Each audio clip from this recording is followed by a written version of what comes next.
बिस्मिल्लाहिर्रहमानिर्रहीम। अस्सलाम वालेकुम। आप देख रहे हैं program news today with Tanzeela Mazhar. Program में आपको खुशामदीद कहेंगे। 10 दिसंबर को आलमी इंसानी हुकूक का दिन मनाया जाता है और ये दिन उन तमाम मार्जिनलाइज्ड ग्रुप्स के लिए है जो दुनिया की इतनी तरक्की के बावजूद आज भी अपने बुनियादी हुकूक से महरूम हैं।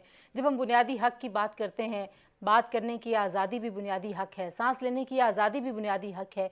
और ये बुनियादी हुकूक अगर आपके पास ना हों तो फिर जो बाकी हुकूक हैं, तालीम का हक़ है, सेहत का हक़ है, बेहतर ज़िंदगी का हक़ है, वसाइल जो इस दुनिया में लोगों ने गैर मुनसिफ़ाना तकसीम किए हुए वो अगर आप तक नहीं आते और आपकी ज़िंदगियों को अजीरन कर दिया जाए, चाहे वो कोई हर मुल्क में कोई ख़ास तबका है जो इस तरह की महरूमी का शिकार है, या कुछ जगहों पे हम देखते हैं कि पूरी पूरी रियासतों में ही इंसानी हुकूक की धज्जियाँ जो हैं वो उड़ा दी जाती हैं। तो ये जो सारा सिनेरियो है, दुनिया को एक याद दहानी कराई जाती है कि इंसानी हुकूक का वो आलमी अलामिया जिसके ऊपर दुनिया की तकरीबन सभी मुमलकतों ने दस्तखत किए हुए हैं, वो अपने अपने हाँ इंसानी हुकूक का तहफ़्फ़ुज़ यकीनी बनाए। पाकिस्तान इसमें कितना कामयाब रहा है, ये वो सवाल है जिसका जवाब ढूंढने के लिए आपको बहुत सारे डाटा की तरफ देखना पड़ता है।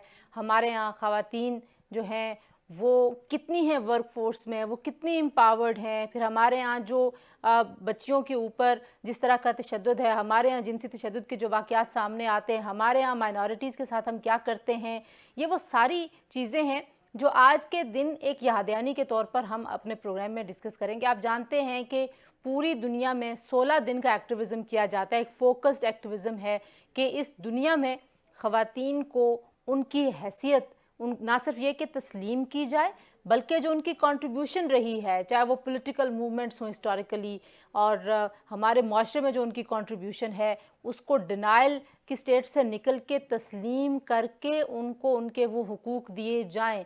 क्योंकि हम देखते हैं कि पिदरसरी हमेशा से इस्तेहसाल कर रही है औरतों का, और उसका ख़ात्मा हमें कहीं होता हुआ नज़र नहीं आता। दुनिया बदल गई है, हम तरक्की करके बहुत आगे बढ़ गए हैं, हमारे यहाँ टेक्नोलॉजी आ गई है, लेकिन हम इस टेक्नोलॉजी का इस्तेमाल भी इन औरतों के ख़िलाफ़ करते हैं, हम इस टेक्नोलॉजी का इस्तेमाल भी अपनी माइनॉरिटीज़ के ख़िलाफ़ करते हैं। तो ये कुछ बुनियादी सवालात हैं, हमारी रियासत की कामयाबी और नाकामी का तयन हम किन चीज़ों से करें। लेकिन जब हम आज आलमी इंसानी हुकूक की बात करें इस दिन पे, तो फिर हम कश्मीर की बात भी करते हैं, जहाँ पर वो दुनिया जो इंसानी हुकूक के तहफ़्फ़ुज़ के लिए, प्रमोशन के लिए हर जगह फ़ंड करती है, हर जगह कैंपेन्स करती है, लेकिन कश्मीरियों के हुकूक के लिए खामोश हो जाती है। तो ये जो दोहरी पॉलिसी है दुनिया की, इसके ऊपर भी आज के दिन सवाल उठाना लाजमी है। मेरे साथ बहुत ही एमिनेंट पैनल है जी, मैं बहुत लंबी तमहीद में नहीं जाती हूँ। हमारे साथ मौजूद हैं जस्टिस रिटायर्ड नासरा इकबाल साहिबा, किसी तारुफ की मोहताज नहीं, पाकिस्तान में इंसानी हुकूक की अलंबरदारी में बड़ा नुमाया नाम है। जस्टिस साहिबा बहुत शुक्रिया में ज्वाइन करने के लिए। हमारे साथ मौजूद हैं कराची से जिब्रान नासिर साहब, एक और ऐसी आवाज़ जो हमेशा इंसानी हुकूक के तहफ़्फ़ुज़ के लिए, इंसानी हुकूक कैसे रियासत फ़राहम करे और जिन लोगों को हुकूक नहीं मिल रहे हमेशा उनकी आवाज़ बनते हैं। जिब्रान बहुत शुक्रिया ज्वाइन करने के लिए। इस्लामाबाद स्टूडियोज़ में हमारे साथ समीना नज़ीर साहिबा मौजूद हैं जो कि फ़ाउंडर और प्रेसिडेंट हैं पौधा रूरल वुमेन राइट्स NGO की, और समीना बड़ी एक्टिव हैं। जब हम सिविल सोसाइटी इस्लामाबाद की जहाँ भी देखें ख़वातीन को एम्पावर करने की बात हो, ख़वातीन के हुकूक के लिए बात हो। और हमारे साथ मौजूद हैं पीटर जैकब साहब, एक और पाकिस्तान की बड़ी आवाज़ जो हमेशा से पाकिस्तान में कहते हैं कि इज्तिमाई सोच के तहत पाकिस्तान के हर तबके को बराबरी और बराबर हुकूक मिलने चाहिए। तो चारों मेहमानों का शुक्रिया। तो अब आलमी इंसानी हुकूक पर ज़रा जब हम बात करते हैं तो हमारे अपने यहाँ के जो मसाइल हैं पीटर जैकब, वो बड़े उभर कर सामने आ जाते हैं। हम पहले सेगमेंट में भी यही बात कर रहे हैं कि जो तजाद है कौलो-फेल का, वो जिब्रान नासिर कहते हैं वो सबसे बड़ा मसला है हमारी रियासत का। आपको भी लगता है कि तजाद है, लिखे हुए कवानीन हमारे अच्छे हैं, लिखे हुए कवानीन में फिर भी कहीं ना कहीं बराबरी और मुसावात है, लेकिन प्रैक्टिकली नहीं है? जी, आप दुरुस्त कह रहे हैं।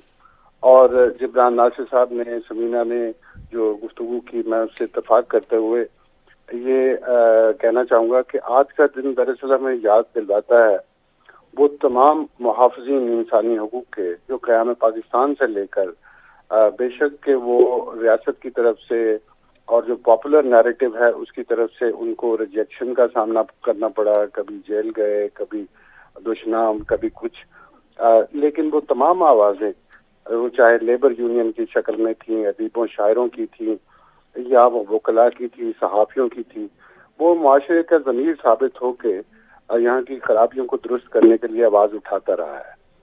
यही वजह है कि वो अपने दौर में तो अनपॉपुलर रहा, लेकिन आज अगर आप देखें तो कई सियासी जमातें हैं जिनके रहनुमा फैज अहमद फैज के और हबीब जालिब के शेर सुना के हमें अपनी तकरीरें मुकम्मल करते हैं।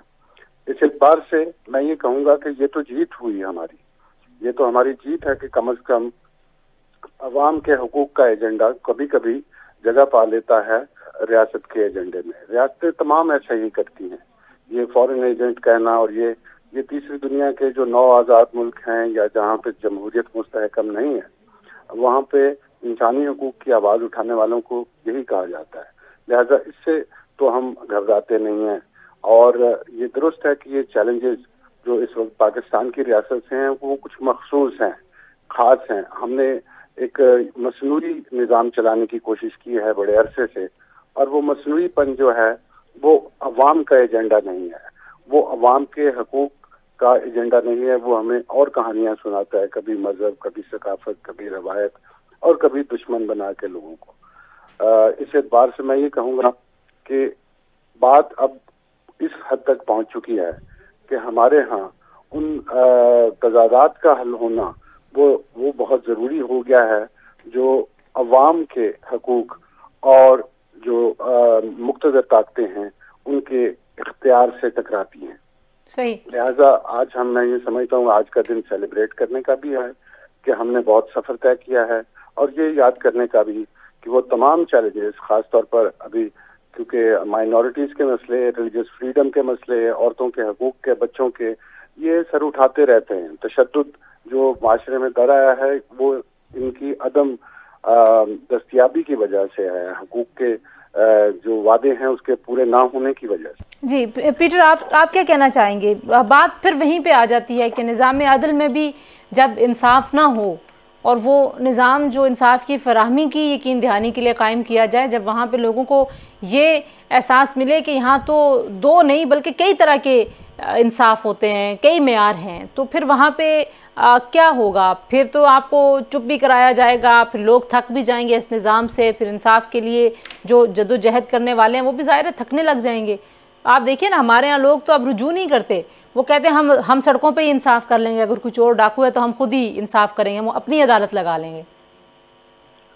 जी बिल्कुल ठीक है कि ये अवामी रवैये जो हैं वो बहुत ज़्यादा कुछ आपको सेहतमंद नज़र नहीं आते, लेकिन अवामी रवैये जो हैं वो मैं समझता हूँ कि पाकिस्तान की हद तक कम अज़ कम बहुत हद तक तश्कील दिए हुए हैं सरकारी पॉलिसी के। जब सरकारी पॉलिसी या उसकी नाकामी, हम क्योंकि ये मुख्तलिफ चीज़ें हैं, मैं आपके नाज़रीन के लिए इसको डाइसेक्ट करना चाहूँगा। कुछ मसले ऐसे हैं जो हमारे रियासती ढांचे से ताल्लुक़ रखते हैं कि अगर हमने किसी इदारे की या किसी ओहदे की कोई डिस्क्रिमिनेशन की या उसमें किसी के इख्तियार कम और ज़्यादा कर दिए। कुछ हमारे सिस्टम क्या हैं कि हमने मिसाल के तौर पर एजुकेशन सिस्टम है तो हमने कुछ चीज़ें ऐसी दाखिल कर दी हैं जो उसको कामयाब नहीं होने देती। हम बजट नहीं लाते, हम उसका बच्चों का कोई नुमाइंदगी नहीं होती, लोगों का डिस्क्रिमिनेशन होती है किसी न किसी शक्ल में। ये निज़ाम जो मुख्तलिफ हैं और सब और निज़ाम ये उससे ताल्लुक़ रखते हैं। बहुत शुक्रिया समीना नज़ीर, जिब्रान नासर, पीटर जैकब और जस्टिस नासरा इकबाल साहब हमारे साथ मौजूद थी। जी, इंसान को बुनियादी हुकूक के साथ ही ज़ाहिर अल्लाह ताला ने दुनिया में भेजा है, और जब एक दूसरे इंसान के हुकूक आप सल्ब कर लें, रियासतें सल्ब कर लें, निज़ाम सल्ब कर ले, तो फिर वहाँ पर इंसाफ भी नहीं हो सकता, वहाँ पर बर्दाश्त भी नहीं हो सकती, वहाँ पर तशद्दुद का दर आना कोई हैरत वाली बात नहीं होती।